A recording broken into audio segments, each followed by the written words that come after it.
I think, the recruiting experience was, it was a little different because mainly people would come in and then they would sit down with my dad. He was being the principal, and he got to meet everybody. And the biggest one was probably when Bo Schembecker came in, and I was his last recruit, okay, before he had his bypass surgery, and that was pretty neat. So my dad got to see everybody. Then my dad goes down with a heart condition, and the only person that he didn't see was John Cooper. He never met John Cooper, and it was a little bit difficult situation because he met the Nick Savans that came in from Michigan State, George Perlis there, Dick McPherson that was at Syracuse. Met a lot of good people, and the one that my dad never met was Cooper. So when I made my decision, being an Ohio guy, my dad was still leery. I didn't get to meet the head coach, things like that.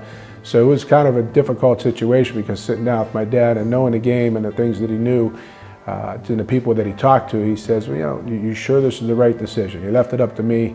And at that time, I thought it was the right decision. You grow up in Ohio, you want to be a Buckeye. Joe Paterno came in. Now he was late coming in, and he came in with Coach Dickerson. That ended up leaving and going to Temple. And we're sitting in my living room, and we have a couch that sits here that Joe Paterno was sitting in, and then I'm sitting here in a chair, and my mom's sitting in the other love seat. So we had the little plastic balls that throughout game days, and when they picked up the ball, Joe Paterno throws it across the room to me. My mom grabs it out of the air with one hand, and he goes, "Whoa, maybe I'm recruiting the wrong person." It was actually a pretty good moment, and somebody that an opportunity to meet and sit down with, and a lot of good stories with him after. We went to a football game. It was when he broke the record for most wins, and that's when Ohio State, Tress was at Ohio State, and staying on the sidelines with one of my coaches, and he goes, Paterno walked up, and he goes, "Nick Cochran, 1988, Girard High School." He goes, "How's your dad's heart condition?" Amazing.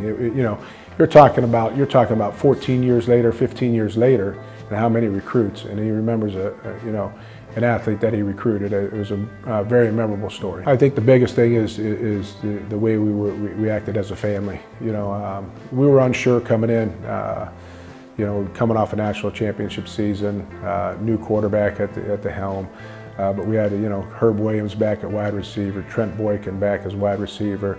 We had Chris Samro on offensive lineman, Paul Kokas offensive lineman, Drew Gerber, Tamaron Smith. So we had a great nucleus. Chris Vecchione, Dave Roberts, Lester Weaver. We had great talent. It really wasn't what I had to do, it was what everybody did together. And I think the most memorable times was being in the huddle and the joking and the things. If there was really a microphone in that huddle, the things that we did and said. When it was coming down to the push time and stuff like that, shove around it. We had fun. Me and Herb would look at each other, and we're like off the charts as far as what we're supposed to do. As far as we're supposed to run this route, but we're not really going to run it. Or Herb would pick his own route, and then we would, pick it apart a little bit. And but that's how we worked together. We worked on them things. And we were lucky because Coach Tress let us have a little bit of freedom, but under control. It wasn't like we were doing something that he didn't want us to do. But if it got to that point, that he's going to reel us back in and take over the helm. The playoff run, going to Northern Iowa and beat Northern Iowa, and then we go to the championship game. We have Marshall, down 28-0, and there was no quit, and opened it up a little bit, and the kids, players kept on fighting, and it was a good battle. And it comes down to the bad thing was it came to a walk-on kicker, probably a third-string kicker that makes a field goal at the end against us. But we made a good run, and I think it kept the tradition going, that started years before that Coach Tressel brought to the program.